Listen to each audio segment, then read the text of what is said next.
영원히 잘되고 범사가 잘되는 은혜가 우리 성도님들 각 가정마다 넘쳐나게 되기를 주의 이름으로 다시 한번 축원합니다. 교회와 가장 가까운 형태를 가진 공동체를 말하라면 집을 말할 수가 있겠습니다. 그래서 그 집을 우리 믿는 사람들 안에서는 교회라고 하고 믿음의 공동체 이렇게 부르기도 합니다. 하나님은 우리의 아버지가 되어주실 뿐만 아니라 또 긍휼에 풍성하셔서 이 집에서 맏아들인 장남 예수 그리스도가 받는 하늘나라의 상속을 아들만 받게 하지 않고 우리를 양자 삼으셔서 죽어있던 시체와 같은 우리들을 살려주셔서 예수 그리스도와 동등한 차별 없이 하나님 나라의 그 존귀함을 상속받는 입장에 우리를 서게 하신 하나님 아버지. 그래서 우리가 교회에서 부르는 이 직분에 대한 호칭은 사실은 이 공식 석상에서 부르는 호칭이지만 우리가 흔히 교회 안에서 교회 생활에서 부르는 호칭은 형제 자매 이렇게 불러야 합니다. 이제 굳어지긴 했지만 사실은 원래 우리 공동체 안에서 불려지는 호칭은 누구누구 형제님, 누구누구 자매님 이렇게 한 아버지를 모신 형제 자매된 호칭을 사실은 원래는 그렇게 사용해야 합니다. 교회는 하나님의 집이기 때문에 그렇습니다. 그래서 신약 성경에는 또 구약 성경에도 몇 군데 더 나와 있고 하나님의 교회를 하나님의 집이라고 부르기를 꺼리낌 없이 사용을 합니다. 그리고 초대교회의 시작은 사실은 가정에서 시작이 되었습니다. 많은 교회들이 큰 건물을 가지고 화려한 건축술을 가지고 지어진 건물 형태의 교회를 성도님들이 연상하시겠지만 그렇게 초대교회는 그렇게 거창하지가 않습니다. 가정 안에 집을 내어주어서 이렇게 교회를 시작했던 교회들이 상당히 많습니다. 바울은 에베소 교회에 목회하고 있는 디모데에게 하나님의 집에서 어떻게 행하여야 할지 대해서 가족인 그리스도의 성도들에게 말씀을 전해주고 있습니다. 저는 저희 집에서 이남 일녀 중에 장남입니다.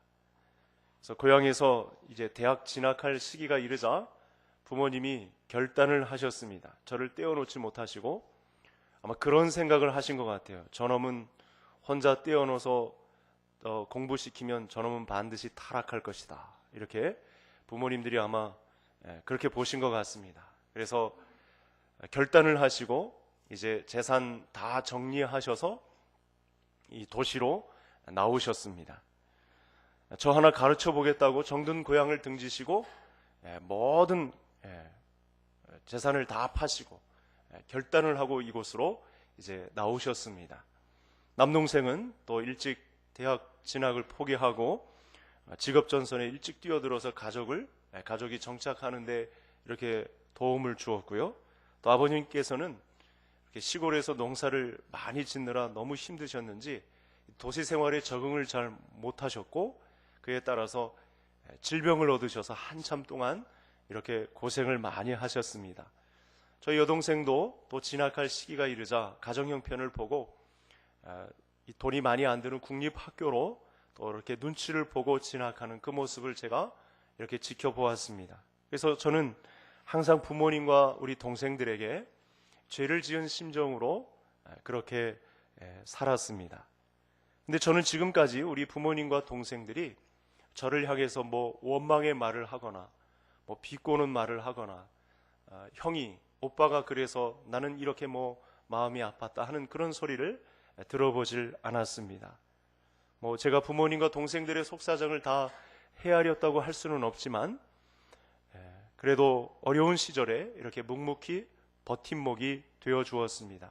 아마 성도님들 중에는 저와 비슷한 경로를 겪어오신 분들이 있으실 텐데요. 왜 그럴까요? 왜 그렇게 가정을 위해서 희생하는 모습, 그런 저 입장에서는 죄 짓는 심정으로 그렇게 가정의 구성 요소를 지금까지 이렇게 유지하면서 올 수 있었을까요? 답은 간단하죠. 내용 중에 있었었는데 가족이니까 그렇습니다. 집안 식구이기 때문에 그런 희생을 감수할 수 있는 것이죠. 가족이라면 서로를 위한 이 희생을 당연하게 알고 그렇게 묵묵히 버팀목이 되어주는 일을 감당하게 되는 것입니다. 하나님의 집, 하나님의 가족인 우리 모든 성도들도 사실은 예수 그리스도의 복음과 서로를 위해서 기꺼이 희생을 감당할 수 있는 공동체로 이와 같이 서 있어야 한다는 사실입니다. 서로 사랑으로 섬기고 어찌하든지 주님이 원하시는 행복한 하나님의 집을 만들어가기 위한 수고가 우리에게도 오늘날 동일하게 이 믿음의 공동체 안에 있어야 한다는 것입니다. 우리가 가진 믿음은 두 가지로 이루어져 있습니다. 믿음도 통칭해서 한 두 가지 정도로 우리가 파악을 해볼 수 있는데, 첫 번째는 무엇을 믿는가 하는 것입니다. 무엇을 믿느냐, 대상에 관한 것이고 내용에 관한 것입니다. 우리가 믿는 믿음의 내용이 무엇이고 우리가 어떤 대상을 믿는 것인가, 그래서 이것을 잘 정리해 놓은 것을 교리라고 합니다. 앞으로도 우리 이 예배 설교 시간에 성도님들에게 자주 설명드릴 그런 내용인데, 그걸 교리라고 합니다. 교리가 교회에 잘 세워져 있어야 믿음이 굳건해지고 또 교회가 건강하게 세워지고 이단 사이비의 공격에서 자유로울 수 있습니다. 두 번째는 이 믿음을 가지고 어떻게 살 것인가에 대한 내용이 바로 이 믿음의 두 번째 내용이 되겠습니다. 이 믿음을 가지고 어떤 삶으로 꽃피울 것인가. 믿음을 지니고만 있으면 안 되고 우리의 삶으로 드러나야 합니다. 그래야 참된 신앙이 되는 것입니다. 삶이 뒷받침되지 않는 믿음은 헛것이요 꽹과리에 불과하다고 성경이 가르쳐주고 있습니다. 생활이 뒷받침되지 않는 교리는 하나의 주장이나 논리는 될 수 있지만 그것이 참된 믿음으로 될 수는 없다는 사실이죠. 믿음은 아는 것으로 그치지 않고 생활에 옮겨질 때 그것을 참된 믿음이라고 하는 것입니다. 세상에는 이 진실을 아는 것이 힘이다, 이런 주장을 많이 합니다. 그러나 우리 기독교는 진짜 믿음은 진리대로 사는 것이다, 이렇게 주장을 하게 되는 것입니다. 그래서 믿음과 순종은 함께 가야 하는 것이죠. 그래서 믿음 안에, 진짜 믿음 안에 이 두 가지는 믿음과 순종이 있다. 믿음은 믿음과 순종이다. 믿음의 대상과 내용, 그리고 어떻게 이 믿음을 삶으로 꽃피울 것인가에 대한 내용을 다 통칭하는 내용이 믿음이다. 에베소서는 특별히 이 말씀을 우리 모든 성도님들에게 잘 가르쳐주는 구조로 엮어져 있습니다. 자, 우리가 지금까지 살펴본 에베소서가 이렇게 두 가지로 있는데요. 우리가 지금 5장까지 왔으니까요. 1장부터 3장까지는 교리에 대한 내용입니다. 믿음은 무엇인가? 우리가 믿는 믿음의 대상은, 내용은 어떤 것인가? 그리고 지난 시간부터 4장부터 6장까지는 그럼 이 믿음을 어떻게 꽃피울 것인가? 어떻게 이 믿음에 관해서 순종할 것인가에 대한 말씀을 하고 있으니까 5장이니까 한복판에 와 있습니다. 그래서 지지난 시간부터 계속해서 우리는 이 믿음을 어떻게 꽃피울 것인가에 대한 고민을 계속 해왔습니다. 자, 전반부에서 우리가 그리스도 안에서 하나님의 자녀가 된 것을 말씀했다고 했죠. 장남인 아들 예수 그리스도가 받는 이 하나님 나라의 상속을 하나님은 얼마나 우리에게 은혜에 의한 믿음을 주셨는지, 그 아들 예수 그리스도가 받는 상속을 우리도 양자 삼아서 죽어있던 우리를 살리시기까지 하셔서 동등하게 차별 없이 그 나라에 대한 상속을 대물림하셨다는 엄청난 말씀을, 엄청난 교리의 말씀을 우리가 듣게 된 것입니다. 자녀는 부모님을 닮아 있습니다. 그래서 요즘 잘 되는 프로그램들이 이 부모님과 자녀들이 생활하는 거, 자녀가 부모님을 붕어빵처럼 닮았다라는 그 가족 관찰 카메라를 돌리면서 이렇게 많은 인기리에 방영되는 프로그램들을 아마 성도님들이 보고 계실 것입니다. 한눈에도 누구의 자녀인지 이렇게 알아볼 수 있을 정도의 닮아있는 자녀들을 보게 되는 것이죠. 그걸 관찰하는 것을 사람들이 이렇게 즐겨하는 것 같습니다. 우리는 부모님을 볼 때 흔히 이런 말들을 하죠. 조금 잘 안 닮은 것 같아도 쏙 빼닮았다, 이런 표현을 쓰면서 서로 칭찬을 아끼지 않습니다. 가족이라는 것을 그렇게 드러내주기를 기뻐합니다. 하나님의 자녀는 하나님을 통해서 출산된 자녀들입니다. 우리는 하나님의 말씀과 하나님의 창조에 의해서 그분의 주도하에 출생된 자들입니다.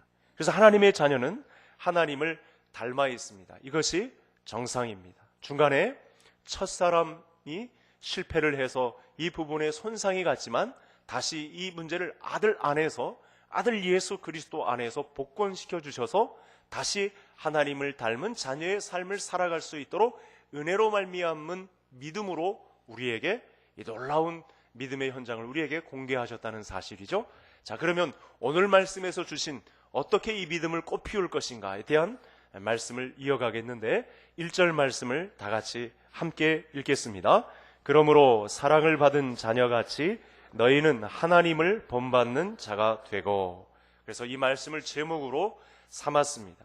하나님의 사랑을 받았다는 것은 아마 성도님들이 잘 아실 것입니다. 죄와 저주의 형벌에서 벗어나서 하나님의 은혜를 누리는 자리에 있게 되었다. 이것이 우리가 하나님의 사랑을 받은 것입니다.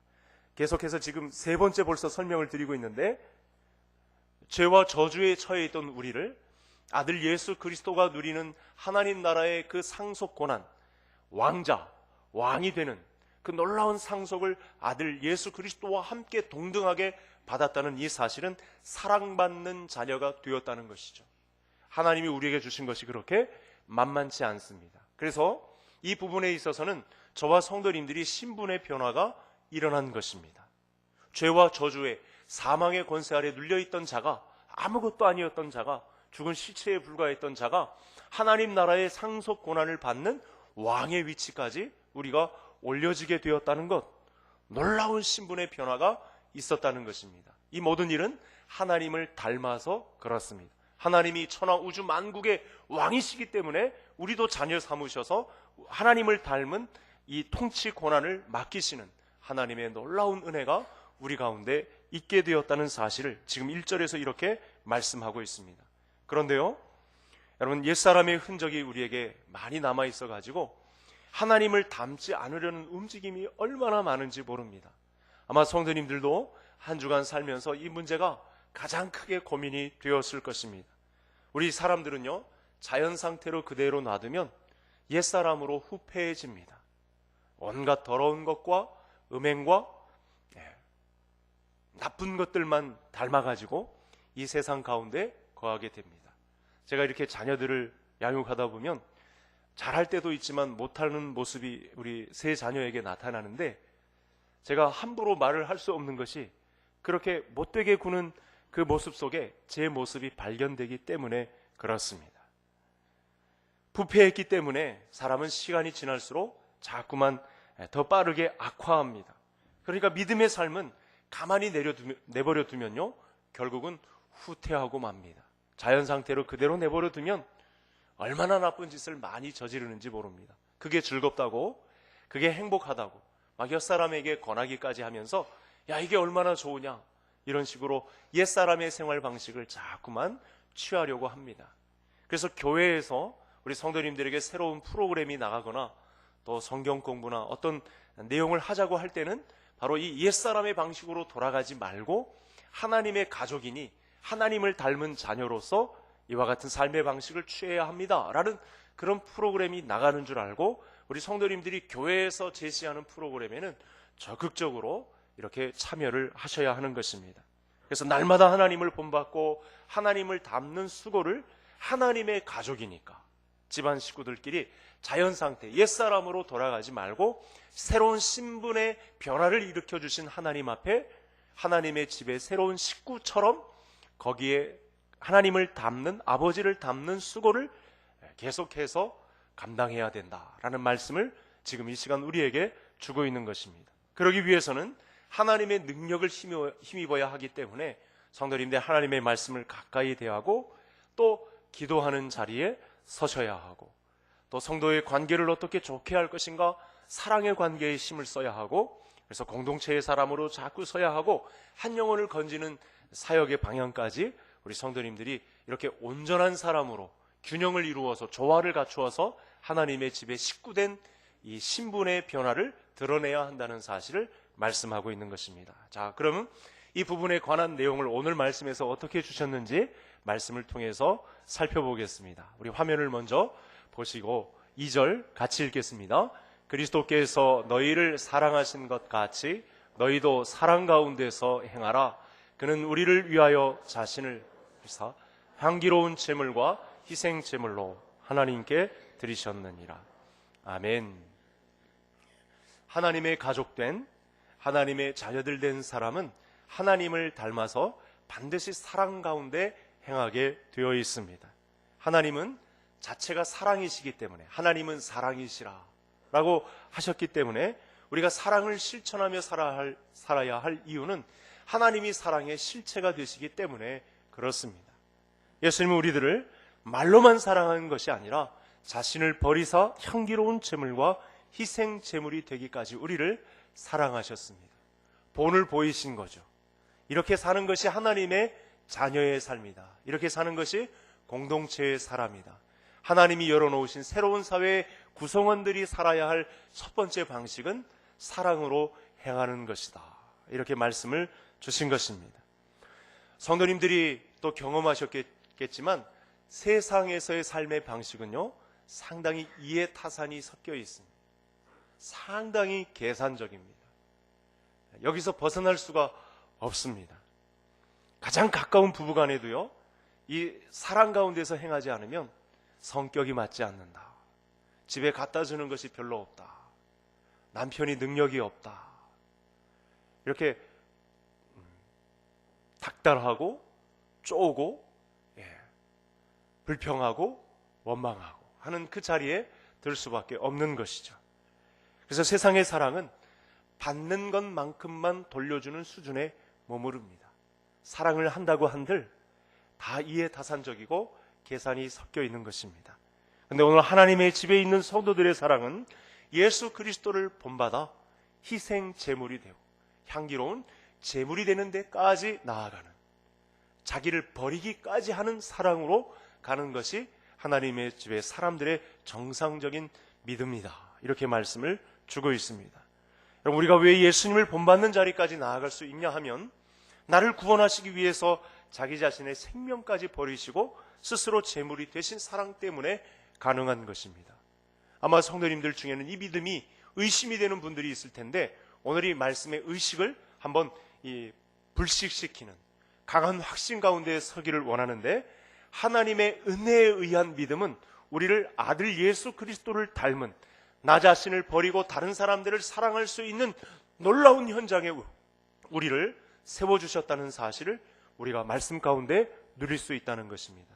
세상에 있으면 세상 가운데서는 이해타산적이고 받은 사랑만 돌려주는 데까지만 사랑하지만, 우리가 교회 공동체의 사람으로 하나님을 닮은 가족으로 서 있으면 이 은혜에 의한 믿음으로 말미암아 예수님과 같이, 장남 아들 예수 그리스도와 같이 우리도 자기 자신을 버리는 희생 제물이 되기까지 하는 그 사랑으로 갈 수 있다는 확신을 우리에게 주심에 따라 우리 개성의 가족들은 이 땅에 살아갈 때, 천국에서 아직 부르지 않았어도 이 땅에서의 교회 생활을 감당할 때 예수 그리스도가 보이셨던 본을 따라 나 자신을 버리기까지 하는 사랑, 내 자신의 유익을 바라보지 않고 공동체의 유익을 바라보는 그 믿음으로까지 서셔서 가족됨을 드러낼 수 있는 굳건한 믿음으로 설 수 있게 되시기를 주의 이름으로 축복합니다. 3절 말씀 우리 다음 화면을 보시면서 우리 같이 읽겠습니다. 음행과 온갖 더러운 것과 탐욕은 너희 중에서 그 이름조차도 부르지 말라. 이는 성도에게 마땅한 바니라. 아멘. 오늘 하나님의 말씀은 정확하게 믿음이 추구하는 것과 반대되는 것, 죄악된 것과 또 그 음행, 온갖 더러운 것, 탐욕을 버리고 하나님의 집에 식구다운 삶을 살아라고 명확하게 구분을 지어주고 있습니다. 자, 이 말씀을 드리기 위해서는 다시 한 번 더 우리의 신분이 달라졌다는 말씀을 좀 더 확신 있게 드리고 싶습니다. 여러분, 놀랍지 않습니까? 우리같이 이렇게 후패하고 냄새나는 이 벌레만도 못한, 먼지만도 못한 이런 존재를 장남 아들 예수 그리스도가 상속하여 받는 하나님의 나라의 이 존귀한 자리로 신분 상승을 해주셨다는 이 믿음이 얼마나 큽니까? 그렇다면 이런 신분의 변화가 있다면 우리는 성결한 삶, 하나님의 집에 걸맞는 깨끗한 삶, 거룩한 삶, 성결한 삶으로 승부해야 될 줄로 믿습니다. 이 세상 우상을 섬기는 욕심에 관련된 말이 다 담겨 있습니다. 뭐 하나 건질 내용이 하나도 없습니다. 그렇지 않습니까? 한 발자국만 담을 울타리를 넘으면 이 세상의 말들이 다 이렇습니다. 온갖 더러움을 조장하는 우상과 관련 있는 삶의 형태들이 판을 치고 있습니다. 사실 이 음행과 더러운 것과 탐욕은 저와 성도님들이 옛날에 즐기던 것들입니다. 얼마나 좋습니까? 이 사람을 즐겁게 하는 일들이 얼마나 많습니까? 또 그것을 행복이라고 추구하는 사람들이 얼마나 많습니까? 중간에 예수 그리스도를 믿어 하나님의 집에 소속되어서 그런 것들을 하지 않으면, 야, 이런 거 하지 않으면서 뭐가 무슨 재미로 사냐, 이런 식으로 우리를 비꼬는 사람들이 있지 않습니까? 그러나 이전과 달리 우리의 신분은 정확하게 바뀌었습니다. 이 세상 옛날에 하던 방식대로 살아가면 새로운 나라에 합당하지 않은 삶을 살게 되는 것입니다. 이 결과로 받을 이 내용이 만만치 않습니다. 이 신분에 걸맞는 행동을 취하지 않아서 받을 저주가 엄청나다고 오늘 말씀이 또 우리에게 가르쳐 주고 있습니다. 하나님을 본받는 자는 하나님의 성품에 걸맞는 고결함으로 무장되어 있어야 하는 것입니다. 그렇다고 여러분, 우리가 짐 싸들고 거룩한 삶을 살기 위해서 산으로 들어가고 수도원에 들어가고 기도원에서 살라는 그런 말씀은 아닙니다. 거룩한 삶은 뭐 특별한 것이 아닙니다. 거룩한 삶, 성결한 삶은 다른 데 있지 않고요, 우리의 일상생활과 관련이 되어 있습니다. 여러분, 이곳이 하나님의 자녀들의 예배 공간이라면 이 직장과 가정은 생활 공간이 되겠습니다. 이곳에서 우리가 함께 하나님 앞에 예배드리는 공간이라면 우리가 나가서 사는 삶은 그곳에서 또 동일한 예배의 공간이 실현되는 생활 공간이 되어야 한다는 것입니다. 일상생활과 거룩한 삶은 분리가 되어 있지 않다는 말씀을 지금 드리고 있는 것입니다. 오늘 우리가 예배드리고 있는 이 현장의 삶은 밖에서도의 삶이 똑같아야 한다는 말씀을 드리고 있는 것입니다. 거룩한 삶, 깨끗한 삶, 성결한 삶이라고 해서 거창한 것이 아니고요, 그래서 저는 성도님들에게 일상생활과 관련된 말씀을 또 쉽게 한번 드리고 싶습니다. 예를 들면은 층간소음을 없애는 것, 또 주차 예절을 잘 지키고 신호등을 지키는 것, 쓰레기를 함부로 버리지 않고 분리수거를 잘 하는 것, 옆 사람들을 배려해서 또 해가 되지 않을까 또 먼저 인사하는 것, 아이들에게도 어른들에게 인사하고 공경하는 법을 가르쳐 주는 것. 여러분, 이렇게 교회 생활과 일상생활의 이 신앙이 조화를 이룰 때 우리 기독교를 가리켜서 친절한 종교라고, 친절한 기독교라고 밖에 있는 사람들이 우리를 주목할 것입니다. 워낙에는 우리 개성의 모든 가족들이 이 거룩한 일상의 행실로 세상을 환하게 비추는 믿음의 사람들, 하나님의 집에 신분의 변화가 있어서 어떻게 살아가는지를 몸의 행실로, 깨끗한 몸의 행실로 일상생활로 조화를 이루어 나가는 우리 개성 가족들이 다 되시기를 간절히 소원합니다. 마지막 부분을 살펴볼 텐데 4절을 제가 읽고 우리 6절을 성도님들이 읽어주시겠습니다. 누추함과 어리석은 말이나 희롱의 말이 마땅치 아니하니 오히려 감사하는 말을 하라.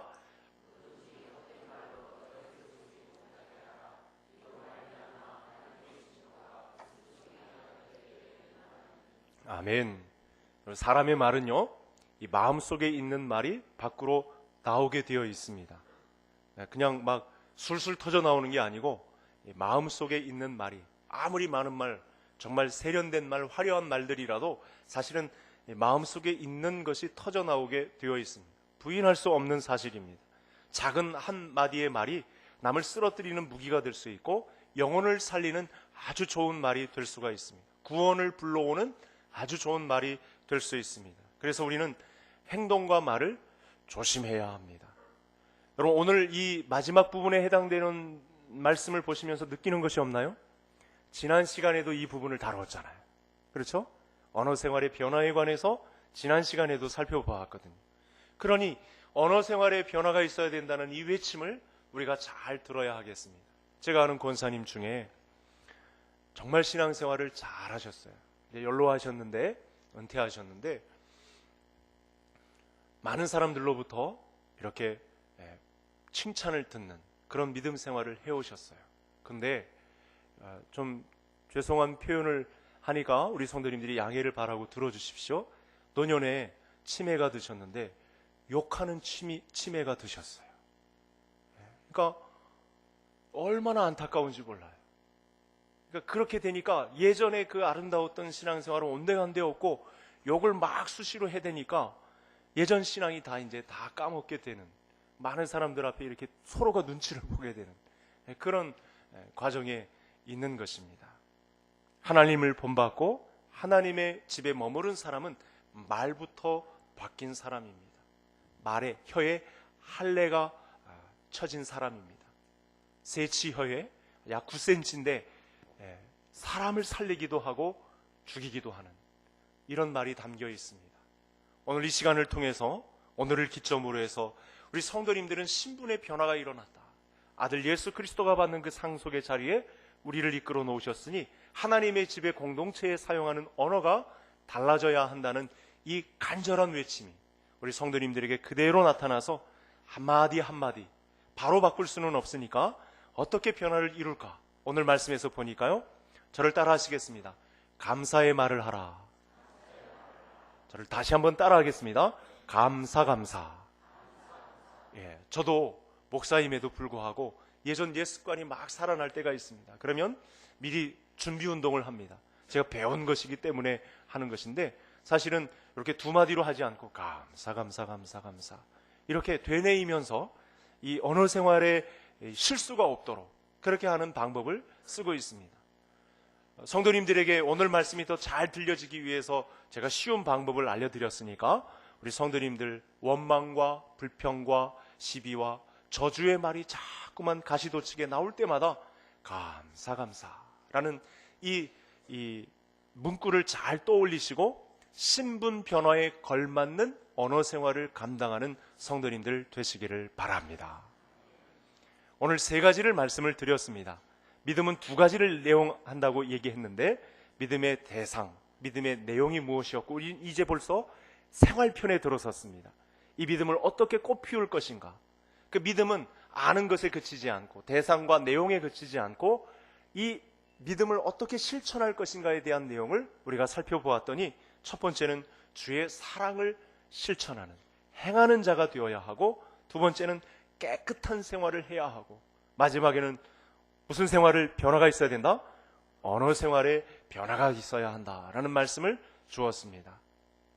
하나님의 집에 심기운, 시냇가에 심기운 주의 백성들은 이 삶에서 예외일 수가 없습니다.